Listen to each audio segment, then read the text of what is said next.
So now we do some simplifying, because this x naught and x naught is gone. This is gone, and this is gone.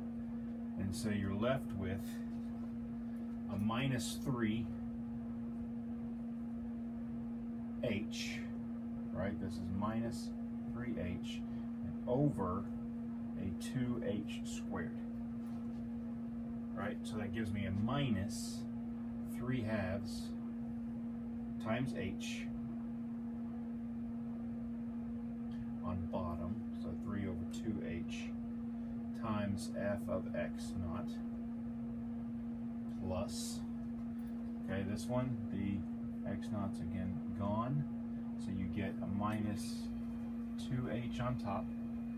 Okay, this is gone, so that's h. This is gone, so that's minus h, right? So the minus over the minus cancel, the h over the h squared cancel, and what you're left with is just a 2 over h f of x1.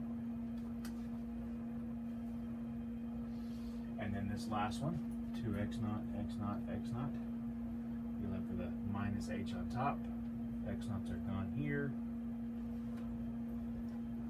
These x naughts are gone, so you have 2h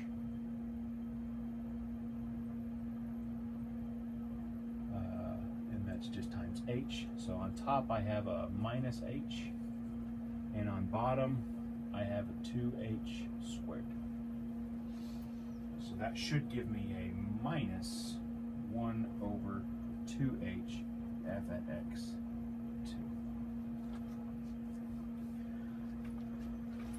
plus, and now this one and this one, the x naughts are gone, this is gone, I get a minus 2h times an h, so positive h squared, sorry, 2h squared times this 1/6 means I've got an h squared over 3 times the third derivative at c, and this is no longer j, this is actually 0 because we're on the 0th one. Okay, so this again is what we get if we plug in x naught into the derivative of our interpolating polynomial with error term, having taken this derivative. Okay, it's more commonly written, by the way, this way. You pull out the 1 over h and do a negative 3/2 times f at x naught plus 2 f at x1 plus 1/3. This is not h squared, sorry, this should have been 1 over 3. No, this was right, h squared. This was 1 over 2. Sorry, I got ahead of myself. Minus 1 over 2h f at x2. Okay, so here's your approximation formula for the derivative. This is a new way to approximate the derivative. If you have 3 points, a point and 2 more points equally spaced after it, this will give you an approximation of the derivative. Plus, you know by looking at this that it is a big O h squared convergence rate. Okay, that means it's better than the one we had yesterday. But this formula right here is what's called the forward difference.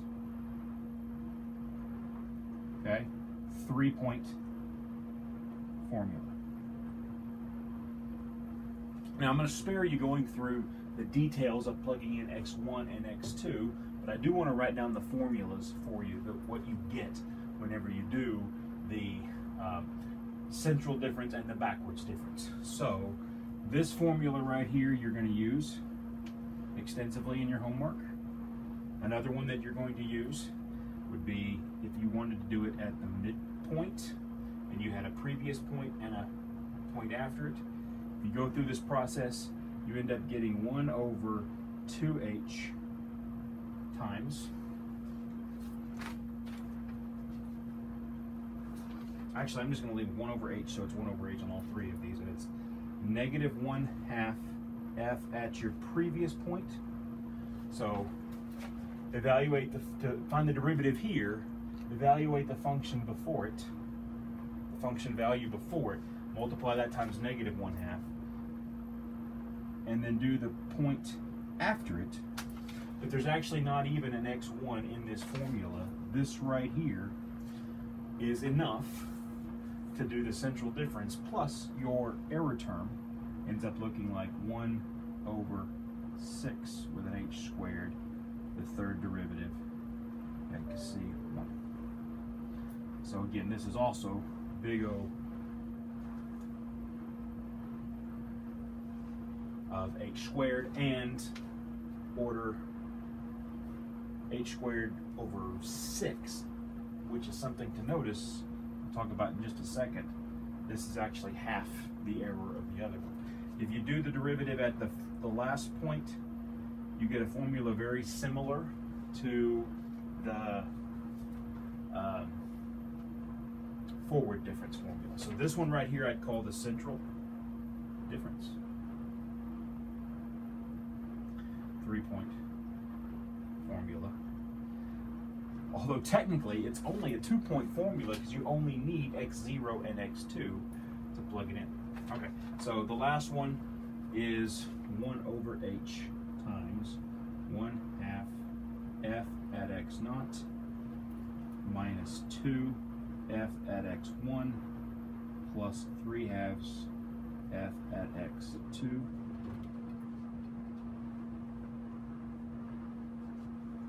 So if you want to know the derivative at the right-hand point, you can do the 2 points before it, and you get the same error term. Actually, it becomes a, that's still plus. This one was a minus. It doesn't really matter in the long and short of it, but this one becomes plus h squared over 3 f third derivative at c2.